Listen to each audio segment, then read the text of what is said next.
The King's health, how worried should we be? As ever, let me explain. Morning chums, lovely to see you today. Thank you so much for joining me and welcome one and all brand new subscribers. It's always lovely to say that, but welcome truly to our friendly, all-inclusive club. You have to be careful saying that nowadays though, don't you? Completely means a totally different thing, doesn't it, you know?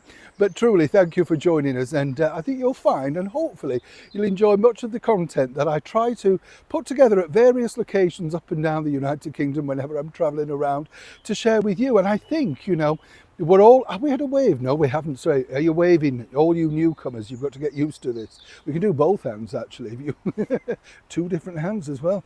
There's coordination for you, you know. But seriously, welcome to everybody. The thing I wanted to share with you on this particular report was, I think this is an absolute misstep from the palace regarding the King's health. And let me explain the reasons behind this.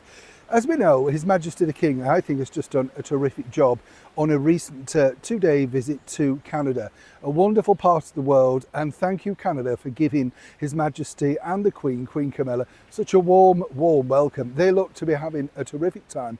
And what a great sort of ambassador for, you know, your country, for the rest of the world to see it. You know, I'm sure you're going to do well with lots more tourists now wanting to come to Canada. You know, it just looks terrific, you know. Now, what I found sort of, I mean, let's just put in this perspective really, right? Truly, anybody who's suffering from ill health, and that's everybody who's ever had any watching this show right now, we've all had it, right, chums? And the thing about ill health is, and, you know, you do let me know in the comments, but the thing I find that's very difficult is there's two stages in it. There's the problem of the ill health, and then once you get over that, there's this sort of lingering problems of, can you get back to normal? How much energy now have you got? And you're always frightened of things like relapses, and everything takes longer, doesn't it? You know what I mean? It doesn't matter whether you're just making a cup of tea or trying to sit out in the garden. If you're recovering from something, you think, you know, what an effort. So I applaud the King. I mean, I know he has the best medical team in the world, but it's about you, isn't it? Getting out there, galvanizing yourself, presenting yourself to the world, hopefully still looking good. And then, of course, making sure that the message that you want to get across is literally getting across, you know. And as I said, let me just point this out to each and everybody out there. If you are suffering from any typical ill health or whatever, good luck with it. God bless you all, because it's not easy keeping going. Everybody knows that. But you see, this statement from Buckingham Palace really alarmed a lot of people. In fact, many people got in touch and said, you know, what does this mean? Now, I contacted the palace and, you know, wanted to see if there was anything more. But really, if you know the story, it's basically saying that His Majesty the King is, you know, still receiving treatment for his cancer, which, you know, as I said, that's his prerogative, his privacy.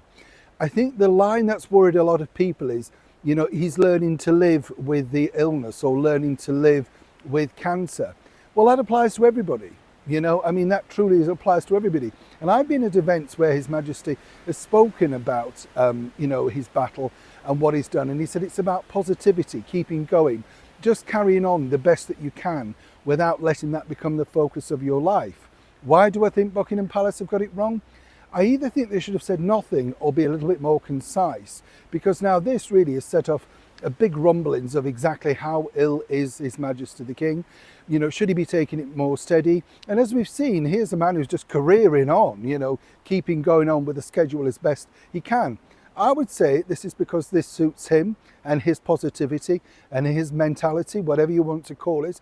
And I think we should applaud him for that.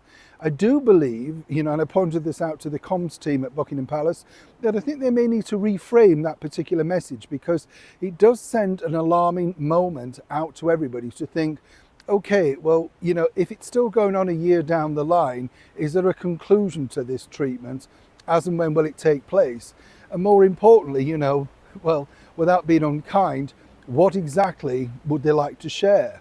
As we know with the late Queen, she kept her health records very much under wraps, and that's her prerogative. Great lady, should be given that respect. I think in this particular age, people expect more. And I think comments like this from Buckingham Palace don't exactly do anything to alleviate the worry that a lot of people have and that have shared with me. All I can tell you is basically, you know, that's where we're at. Does that concern you? And more importantly, surely, let's just send and continue to send our good wishes to His Majesty the King and hope that we'll have a better update in, of course, the next few days. Neil Sean, Kensington, London.